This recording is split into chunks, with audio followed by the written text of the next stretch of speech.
Hello everyone! I'm here today with a new 12 by 12 layout from Wild Whisper. I'm going to start with this sheet of hot press watercolor paper and we're going to play. So I'm going to put this in my Misty because I'm going to create a whole huge background and stick my magnets together. And then I'm going to start stamping. So check out the gorgeous, gorgeous, amazing florals in this stamp set, which is new release this month. I am stamping them using Ultinew permanent black ink, and actually my ink pad's a little dry, so I'm going to have to give these a couple of stamps to get a nice, crisp, clean image, which is totally fun because I'm using my Misty. Huh? And I'm going to go ahead and start with the largest stamped image and work my way to the smaller stamped image. And what I'm doing is I'm creating a frame. So I'm not going to stamp over the entire page because the primary part of my page is going to be in the center. I just want a fun floral border all the way around the edges. So now that I have my border done, I want to add a little color to it. I just want some messy color. I don't want to color them in like with pens or anything, and I wanted it very light. So what I'm going to do is I'm going to take this thickers sheet. I'm going to cut just a little packaging piece of it, and I'm going to use my Vicki Boutin watercolor pens to put just a little bit of light color. This might even be a little hard to see on the video because it is very, very light. If you're interested in the colors that I used Coral Macaroon, Mint Julep, and the strawberry one, Sugared Strawberry. So if you have these watercolor pens, and if you don't, oh my goodness, go get them. But if you have them, those are the three colors that I used. So I'm going to go through here, and I chose these colors. So the basis for my layout is actually a set of epoxy flare I purchased from Scrap and Happy Studio. And what I did was I took that set of epoxy flare and paired it. The colors in the epoxy flare I paired with the colors in the florals. So this floral collection you can pull so many different color combinations from it. I think every color of the rainbow is in this collection. So I just chose colors and patterns and papers that matched the embellishments that I wanted to use. So I'm just going to go through here and get all this watercoloring done. And you can see how I'm blotting it off and I'm keeping it super light. So once I had my watercoloring done, and I do really, really like the way this looks, I'm going to go ahead and I'm just priming this pen because it's new. It is, this is the first time I've used this particular color. So these are Nuvo glitter pens, and this particular color is Crushed Papaya. My head's going to be in the way here, but all I'm doing is I am coloring those tiny buds, just the tiny buds, to give them a little bit of glitter and a little bit of color. And I'm just going to go all around the page, and all the loose kind of tiny buds that are just kind of flying off, I'm going to just color all of those in. And then I'm going to hit a brick wall. So here is my background, and I love it. But as I was working with this layout, I'm trying out all these different papers, and I'm not liking anything. And I don't know why. I kept fidgeting. I had my pictures all picked, and I just kept trying and trying. And in the end, I think this layout is busy for me. But I'm going to try to just go with it. I'm going to start with my photos, and I'm going to kind of double mat them. And I don't know why, but I order my pictures from Persnickety Prints.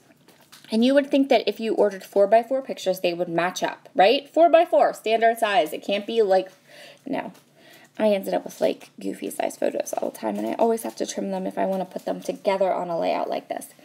So these two photos are of my nephews and I.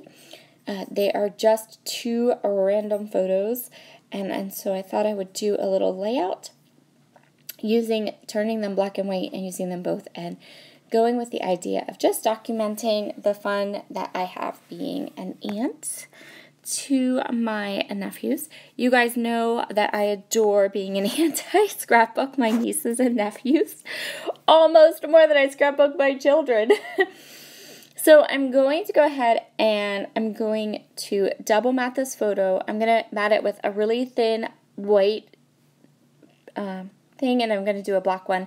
I don't know. I was sending pictures of this layout to Christina Sorge while I was doing it, and I'm like, help, I don't know what to do with this.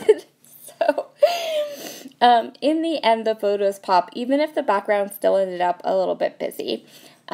And so I used this really, really dark gray paper to kind of frame out my photo.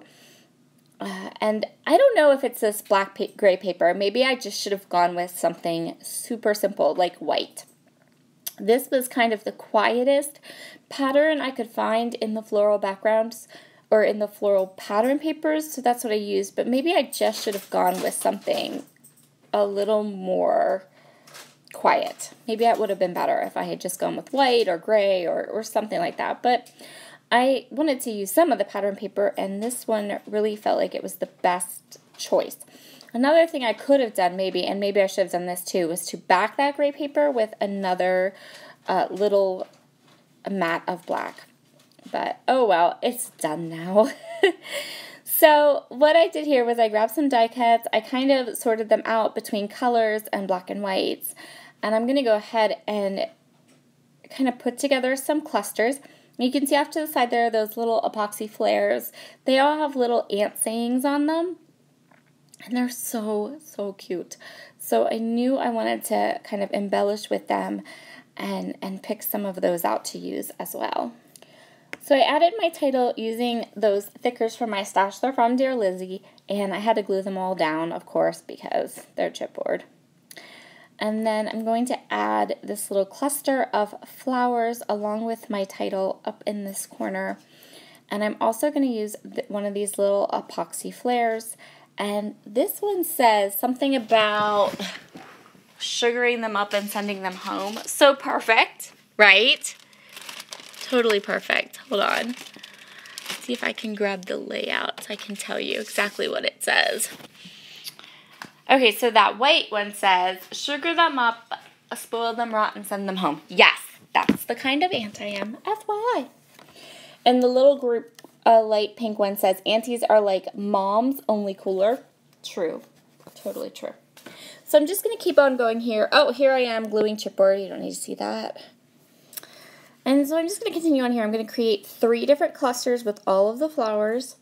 The bottom, that little epoxy tip sticker, flare thing at the bottom says, I was always the cool sister, now I'm also the cool aunt. Totally true. I'm telling you. Better epoxy flares have never been made. I'm going to use the title Ant Life, which is actually from one of the epoxy flares. I just kind of made it my large title. And I'm going to keep going on here. I'm just going to go around and do all these gorgeous little clusters of flowers. So yeah, a little more chaotic than my usual design. A little more busier. But I also think I managed to do it in such a way that the photos pop and you see the photos. I know on video it looks like my title is a little lost. In person it's not that lost. It looks good. And the same metallic that's in the thickers is also really close to the glitter that I used to do the little buds. So it really does look nice in person. Here are some close-ups. I hope you like my crazy busy layout that I have for you today. A little bit different than my normal. Thank you so very, very much for joining me today. Have a wonderful Monday, and we'll see you tomorrow with our 3,000 subscriber giveaway winner.